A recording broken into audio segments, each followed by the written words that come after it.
Welcome back, everyone. This is Cody with Wrangler Barn. Just finishing up the final preparations for the hike around Mount St. Helens, the volcano you guys are probably familiar with in Washington State that blew up in 1980. And I got a map here of the trail, and I'll show you quickly the route, and then I'll go into the contents of the pack. I've got everything spread out here and ready to go, and this would be figure for a 4 or 5 day trip for one person, and I'll share that with you. So the trail will start in Cougar, Washington. It will go up here to the mountain. This is the summit, or the active lava dome now, and the mountain blew out to the north. So the trail, I don't know if you're going to be able to pick up this orange line. The trail circumnavigates essentially here around the mountain, through the blast zone, over here off the map, back, and it's a big loop back to the trail. So that's what we're going to do. That should take, I've got a lot of side routes I want to do and investigate and mess around and not really hit it really hard. I think I could do this in 2 days if I just made a go at it, but that's not my motivation for this trip. So 4 days is kind of what I'm thinking. So let's get to the pack. All right. Here's everything that I will be putting in the pack. It will not include my personal items that I'm wearing, but it'll be everything else. So I'll just start with the front. I'm going to take an LD10 Phoenix flashlight. It's a single cell AA battery with the Phoenix headband. I do not like the designated Petzl style or Black Diamond style headlamps. They're just not very bright and just not great. One important thing, I'll wear hiking boots of course, but when you get to the campsite, the first thing you can't wait to do is to get those hot boots off.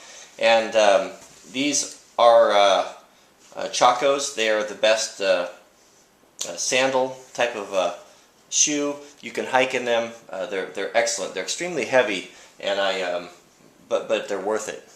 If you need to, if you get overheated, you can actually hike in these. I've done it before, and they have that really great support, but very heavy.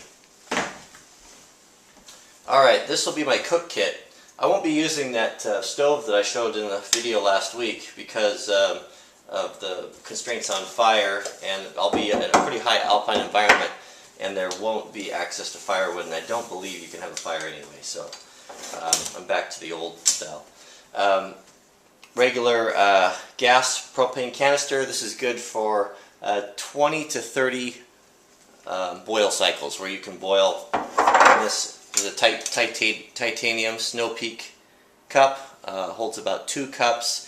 You can boil this about 20 to 30 times, depending on altitude and condition. And then for a stove, I'll use this little Primus, which will fit right on here. It's got its own igniter, and boils water in about 3 minutes. Now this is the only cooking utensil that I'm going to use, so pay special note, if you're going to use these for tea or coffee, whatever, make sure you put a piece of duct tape, or like this nice titanium cup here has a silicone where your lips come in contact where you don't burn them, because you'll be heating up with this and it will be hot, so pay special attention to that.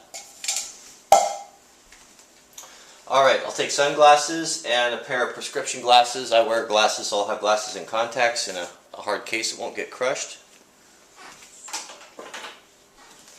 On my iPhone in a lock sack for if I do have service, I might be able to make an emergency call. Some toilet paper and some blue towels, shop towels for cleaning up. A cotton handkerchief. All my clothing and everything will be synthetic, so this will be the only piece of cotton that I have. It's nice to wipe your face off with, clean your glasses, even dry off if you take a clean up in the creek. And I'll have to take 2 of these, one on me and one extra one in my pack. A long spoon to reach into these Mountain House what do you call them? Dehydrated food. I'll go over that in a minute. But the reason why the long spoon is to reach into the bottom of these sacks, because they're pretty deep. I am much of a minimalist, and I like to go extremely lightweight. So here is a Marmot, their lightest shell that they make with their pants, full zip pants for Gore-Tex. It's not Gore-Tex, but it's their proprietary, the same type of system, but completely waterproof, breathable, and exceedingly light in case emergency situation.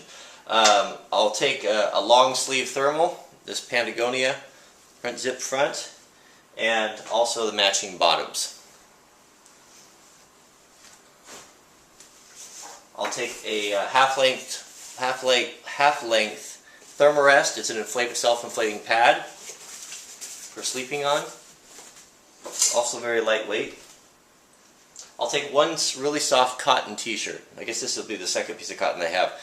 Nice to have on to get the synthetic off when you get to camp and get cleaned up. I don't like synthetic clothing on my skin very well. Cotton is much nicer, but not good for hiking or sweating in, but nice when you're back at the camp to sleep in, just to be comfortable. I'll have my 1 to 24,000 orienteering map and a Green Trails waterproof map container. And the compass, I'm not going to carry a compass. I'm very weight conscious. I'll have my Sanuto, just a clip-on, really high quality compass that I can use on my watch band. I can also use my watch for compass, as long as I can see the sun with the analog dials. A pair of Windstopper fleece gloves. I'll have additional pair of socks with synthetic thin liners that I'll wear inside of those to prevent blisters. And I'll change these periodically. Whenever I come across a stream, I'll change my socks and wash them out real well and hang them on the back of my pack so that they're dry for the next day. It really keeps the blisters down. Extra pair of knickers. This is my tent and fly in here. This is a REI quarter dome. Excellent little one-man single tent, very light. Here are the tent stakes.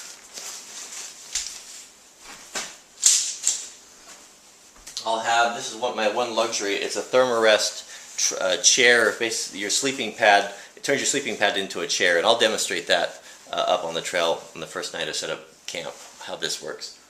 Definitely a luxury item, but pretty important. A heavy-duty garbage sack for if I need to cover up my pack or garbage or a million different reasons.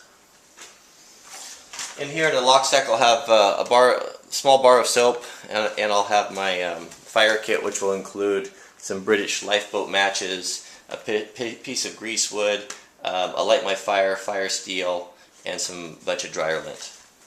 Double bagged so it stays dry. And then I'll have my U.S. Navy ER Docs first aid kit with the addition of some moleskin and a blister kit in here with some safety pins and duct tape. Mil-spec or Gorilla brand duct tape in a lock sack bag.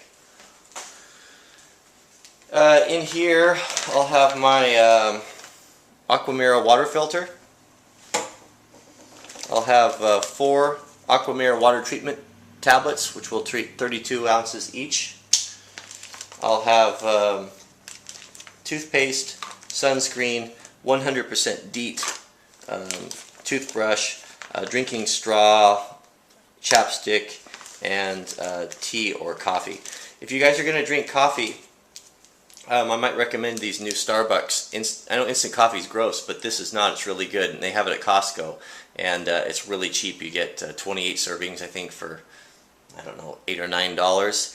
And all you do is heat up your water, pour it in. It'll dissolve warm or cold, and man, what a time and space saver that is for backpacking. So that's that kit.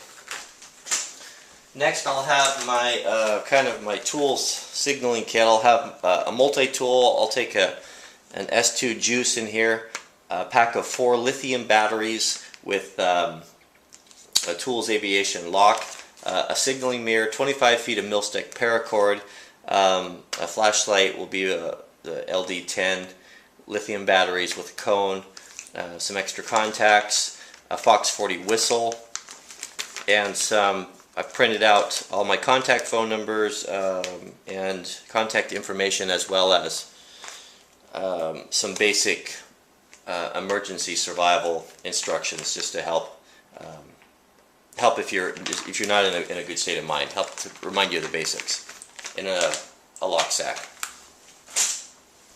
And then I'll have some snacks. I'll have some Costco individually packed trail mix here, and a bag of turkey jerky.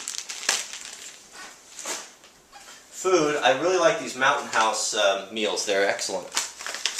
These say they serve, it says serves one, and the breakfast do indeed, and they're really good. All you do is you heat up about depending on the small ones, I think 3/4 cup of water, pour it in, seal the lid, stir it up, and man, you have a tasty breakfast. They're a little spendy. They're going to be about $5-6 a piece. You can get them at Walmart or REI, but man, they're really good. They're actually quite delicious. So I've got 3 breakfasts: granola with berries, scrambled eggs, and then I've got the 3 breakfasts, and I've got 6 dinners, which is a little much. I could probably get by with less, but I figured nice to have a little extra. They don't weigh much. Your beef stroganoff, or chili mac with beef, or lasagna with meat sauce, noodle and chicken. I like the variety. Beef teriyaki rice, and Jamaican style chicken with rice. It doesn't make any matter. When you're up there, you're so hungry that you're happy to have anything. I'll take 2 Nalgene bottles, 32 ounces of water. This will go to the left of right of my pack that I can access while I'm climbing. And I don't typically drink out of these plastic ones, but for weight, temporarily, I'll take them because they're so much lighter than the stainless steel. And in addition to that, I'll also take this excellent bag. It holds about 100 ounces. It's made by Nalgene, and it's just a Mylar wide mouth bladder bag. So if it's going to be really hot up there, so I might need to pack extra water. If I'm going into a dry camp at my last watering site, I'll fill this up and take it into camp, and that way I'm not running back and forth and worrying about water. And then I'll even take this little one, this 25 ouncer, to use with my water filter if I need to drink water that's sketchy or whatever. And also clothing-wise, I'll take a very light Mountain Hardwear, super light down vest. And the last thing that goes in my bag will be a Gore-Tex 30-degree summer bag. Alright, so what I'll do is I'll put all this stuff in the pack, and then we'll weigh it, and I'll show you what it looks like. Alright, the pack I'll be using on this trip is a Gregory Forester. It's a very good pack, internal frame pack, and I was watching, Nuttin' Fancy is kind of anti-internal frame, and he likes the external frames, but he also carries 90-pound packs, and I heard it on his last video. He commented that he doesn't enjoy the getting there, but the trip there, but he enjoys being there. And I imagine that would be true with a 90-pound pack. I wouldn't enjoy getting anywhere. So these do have a place. If you're going to carry that type of load like he is, an external frame is a good choice, but I don't, my pack will be a little over 1/3 of what he takes up there. I need to have a more athletic pack. I need to have something, I need to be able to move quicker and to be able to go up and down some technical rock faces, ravines, gullies that we find up here, and a 90-pound frame pack with a bunch of stuff tied on the outside of it is just not an option for me. So internal frames, external frames, they both have their place, but for me in this application, this is what I'll choose to use. Alright, a lot of people make a mistake when loading packs. They don't do it correctly. They put all the weight towards the bottom. And actually, in the newer packs, they're going to be compartmentalized, like this one here. And what you want in the bottom, what this bottom pouch is for, is actually for the sleeping bag. But being I'm using a summer sleeping bag, it doesn't loft up that much. I have extra room for a couple of things. So what I'll put in here is I'll fold very tightly and neatly my waterproof, my Gore-Tex shells, my down vest. I'll put those in here first. And there's a reason for this. And then I'll take my sleeping bag and I'll stuff this in here.